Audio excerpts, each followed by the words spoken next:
Greetings, vloggers, bloggers, followers, and potters. Dustin here from Dustin's Dynasty. We're going to talk about the difference of entitlement versus advocacy this week. So, as you know, I am a self-advocate, not only in the autism realm, but also for work in the mental health realm. I've been doing that part of my job for about 5 or 6 years now. And what I've learned is that in doing so, sometimes people construe the thought of being mixed up with entitlement and advocacy.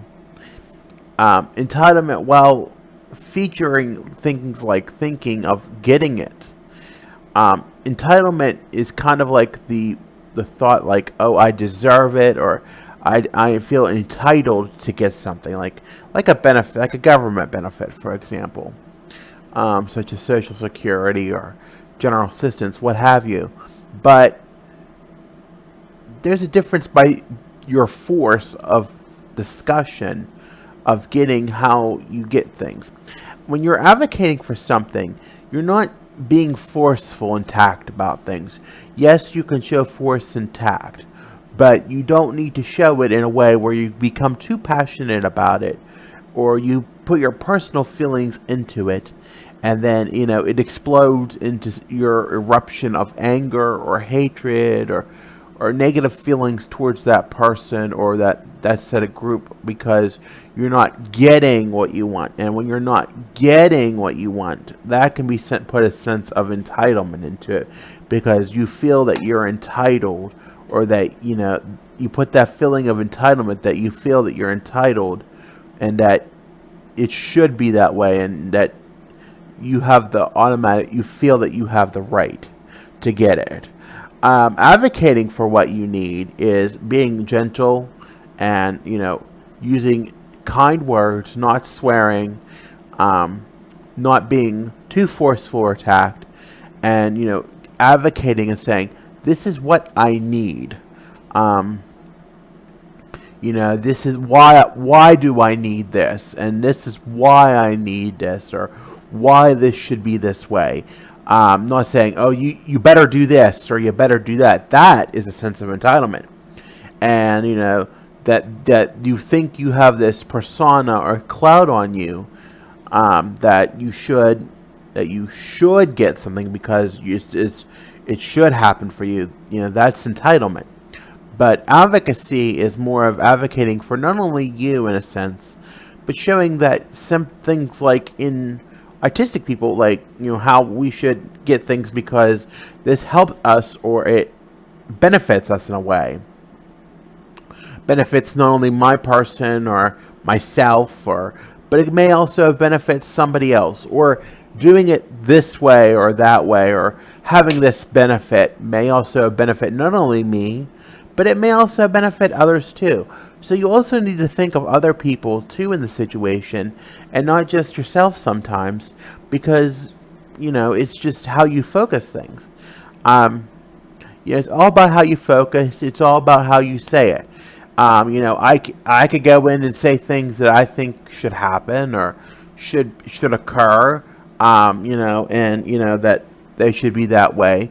If I feel that they need to be addressed, I feel that, I should definitely say them. But it's all about how you say it, because, it's as we know, especially in the autism community, especially in the, when we have the eloquent, when we have the not so eloquence to speak, and when our bluntness comes out, we sometimes say things that are hurtful to others or upset others, and we don't get our true point across. Instead, we get a blunt point across, and it can cause hurt, and it can also cause, in a sense, not getting what we need because of the hurt feelings, because of the way it was addressed, because of it hurting others.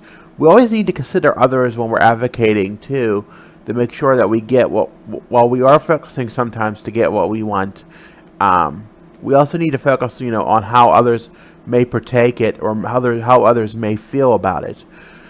That's very, it's very, very needed. That you advocate for what you need, but also consider others' needs as well, and how you can be a keystone person or a torchbearer, so to speak, in getting what is needed for maybe not only you but other people. Whereas entitlement, feels that that it should be given to you because of who you are, and that is a very negative. Entitlement is a very negative tone of it puts a bad taste in those that are helping us. It gives a very bad, it makes, while it may be deserving and may be needed, the way it will be given to you or it will be delivered to you will be a very negative connotation. It'll be done very bluntly, very forcefully. So if you advocate properly with a proper tone and a proper mindset, and you use the proper language that you should use. There's many advocates out there who know how to use words, but don't ever put a personal feeling into it. It's just the emphasis that I want to teach you. Don't take your personal feelings into something when you're advocating for it.